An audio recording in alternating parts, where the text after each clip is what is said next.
கொடி மலரை கண்டு கொண்டு கேட்டு போலாம்.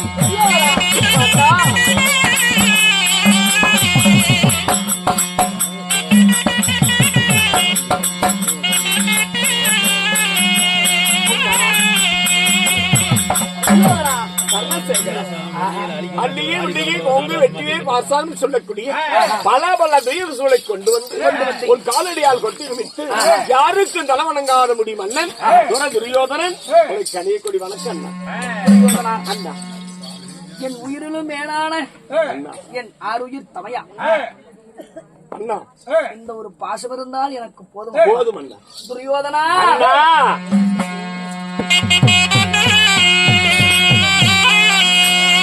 தம்பிய பாதபாத நீ மனித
அண்ணா, கர்ணனின் பாதம் அணிந்தாயே என்றென்றுமே அஸ்திராபுரத்துக்கு சிரமணங்கா மன்னனாக துரியோதனா நீ சுகமாக வாழ்வாய்.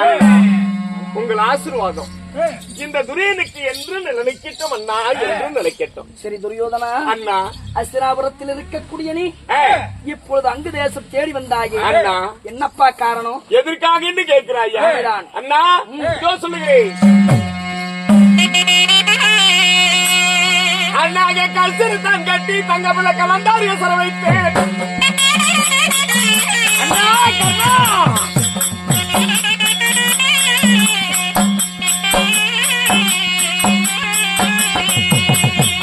கல்சரி தான் கட்டி தங்க பிள்ளை கலந்தாரிய சர வைத்தேன். வர வைத்தேன். அந்த கலந்தாரி காவலுக்கு அண்ணன் கர்ணனை ஒன்றழைத்தேன்.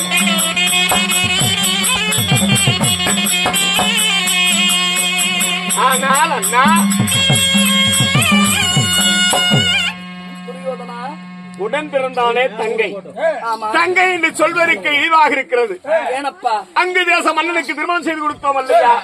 அங்கு தேச மன்னனுக்கு தங்கையாகிய துர்ச்சனைக்கு பிறந்தால் இல்லையா கலந்தாரி கண்மணி? அண்ணவளை அஷ்டாபுரத்துக்கு ராணி ஆக்கணும், மகனாகி இலக்கணகுமாரனுக்கு மனைவி பண்ணி சொல்லி ஒவ்வொரு நாளும் எங்க அண்ணன் நான் சொல்லுவேன் இல்லையா? சிந்து தேசத்தை ஆளக்கூடிய சைந்தவனுக்கு திருமணம் செய்து கொடுத்தது உண்மைதான். ஆமா, அந்த கலந்தாரி கண்மணியாகப்பட்டவள் அவளுக்கு தங்க மகளுக்கு சின்ன சிறு வயதிலேயே காந்திரி வேக திருமணம் நிகழ்ந்து விட்டதா? நமக்கு தெரியாதவே திருமணம் நடந்து விட்டது. அப்பா அண்ணா, சின்ன வயசுலே அஞ்சும் சிறு வயசுலயே காந்திர விவாகம் செய்வது நல்லதுதானே? அதனால காந்திர விவாகம் செய்தா அதெல்லாம் என்னப்பா நமக்கு என்ன? அண்ணா, ஊராணி கொடுத்திருந்தா கூட பானா போட்டு விட்டுறலாம். நம்மளை கண்டு காட்டு கோடி போன கண்டவனுக்கு பிறந்த குண்டமாரி பசங்களுக்கு பிறந்த அல்லிக்கு அர்ஜுனுக்கு பிறந்த வர்ண புலியோந்தரனுக்கு திருமணம் முடிந்து விட்டது. வாழ விடலாமா?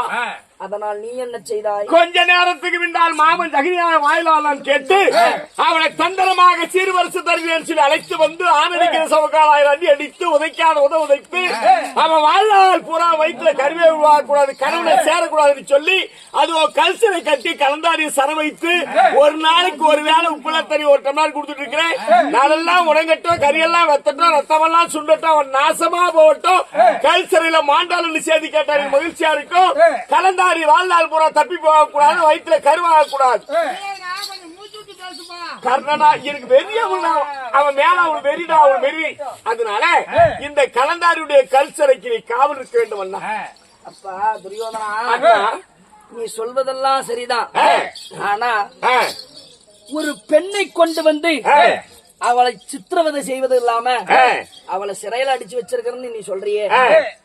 ஒரு பெண் பாவம் பொல்லாததப்பா. ஒரு உலகத்தில ஒரு ஆணிற்குனால எதை வேணாலும் தாங்கக்கூடிய சக்தி இருக்கும். ஆமா. ஆனா ஒரு பெண்ணினால மனதளவு ஒரு வார்த்தை நினைச்சிட்டா அதை தாங்கக்கூடிய சக்தி யாருக்குமே கிடையாது. இல்ல, பெண்ணினால் முடியாது. அப்பேற்பட்ட உன் தங்கச்சி புள்ளன்னு பாக்காம நீ சிறையில வச்சிருக்கிற இந்த பாவம் நம்மள சும்மா விடாது. வேணாம்பா, விட்டுறப்பா. என்ன சொல்லுகிறாய்? என்னைக்கு நீ என்னோடு வந்து இணைந்து இந்த நாட்டுல வந்து சேர்ந்தாயோ அந்நாள் வரைக்கும் அண்ணன் சொன்னா நான் கேட்பேன், நான் சொன்னா நீ கேட்பேன். அப்படிதான் நம்ம ஒத்து போயிட்டு இருக்கிறோம். ஆனா இன்னைக்கு இந்த கலந்தாருடைய கல் சிறைக்கு அண்ணா மலை மாதிரி உனக்கு நம்பிட்டு இருக்கிறனா நீ காவல் புரியணும் அண்ணா. எதுக்காக காவல் இருந்தா நான் அரசாங்கத்து வேலையை பார்க்கணும் இல்லையா? கரையை துடைக்கலாம், காவேரி நீந்தலாம், விதி பையனை வெல்ல வேண்டரும் முடியாது. உன் வார்த்தை நான் கேட்டுத்தான் தீர வேண்டும். அப்பேற்பட்ட கதியில் நான் இருக்கிறேன். எனக்கு உயிரை காத்த உத்தமண்ணி, நீ சொல்லும் வார்த்தையை நான் கேட்காமல் இருப்பேனா?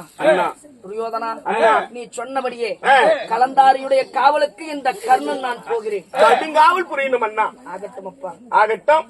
நான் அரசாங்கத்தை வேலையை பார்க்கிறேன். கல்சரி காவல் இருந்தா சென்று வாப்பா.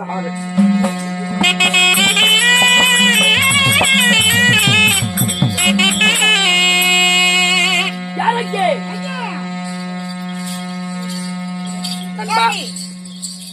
துரியோதனன் சொன்ன ஒவ்வொரு வார்த்தைகளும் என் நெஞ்சத்திலே ஈட்டி பாய்ந்தது போல இருக்குது. ஒரு ஆண்மகனுக்கு துரோகம் நினைத்தா கூட ஒரு பெண் பிள்ளைக்கு துரோகம் நினைக்க கூடாதான். ஏன்னு சொன்னா அவங்களால ஒவ்வொரு வருத்தத்தையும் மனதால யாராலையும் தாங்க முடியாது. ஆனா துரியோதன தங்கச்சி மகனு பார்க்காம சிறையில் அடைச்சு வச்சிருக்கிறான். இந்த சிறைக்குள்ள இருக்கு கலந்தாரிக்கு என்ன காவல் வச்சிருக்கிறான். ஆனா அவள் உள்ளே இருந்து அழும் ஒவ்வொரு ஓசையிலையும் அவ கேட்க கேட்க என் மனசெல்லாம் கஷ்டமா இருக்குது. இருந்தாலும் நம்ம காவலுக்கு நின்றுதானே ஆகணும். காவல் புரிவது நம் வேலை. காவல் காத்தே ஆக வேண்டும். கலந்தாரி என்ன செய்கிறாள் என்று பொறுமையாக இருந்து பார்க்கலாம்.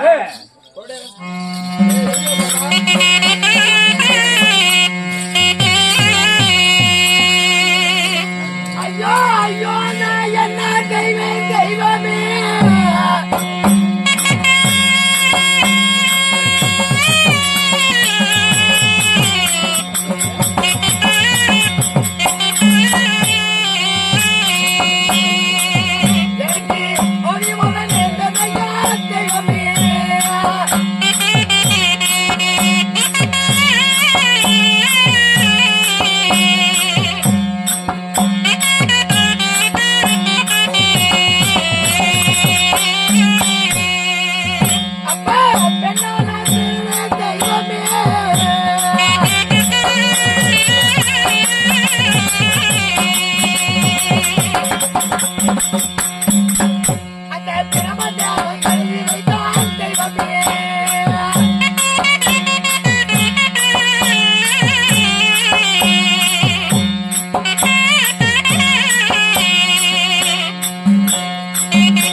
ஜெகதீசா தாய் வார்த்தை கேட்காம வந்து தாய் மாமன் செய்த சதியால என்ன கல் திரையில இட்டு தவியா தவிக்கிற நீ என்னை காப்பாற்ற யார் ஒருவர் இல்லையா தெய்வமே?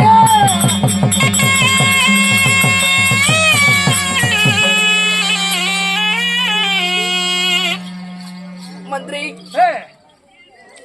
ஐயா அமைச்சரே, கலந்தாரியாகப்பட்டவள் ஒவ்வொரு வார்த்தையை சொல்லும் பொழுதெல்லாம் என் மனசெல்லாம் கஷ்டமா இருக்குது. கல்ச்சரைக்குள்ள இருந்து அழுகும் போது என் நெஞ்சகம் எல்லாம் என் நெஞ்சகம் என்ன கல்லா? என் மனது ஒரு மனசுதானே.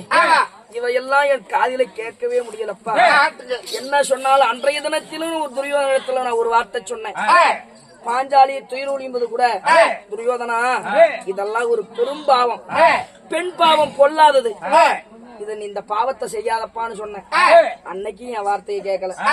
ஆனா இன்னைக்கு காவலுக்கு துரியோதனம் என்ன வச்சுட்டு போயிட்டான். ஆனா இந்த காவல் புரியும் இடத்துல கலந்தாரி அளவு ஒவ்வொரு குரலையும் என்னால கேட்க முடியல.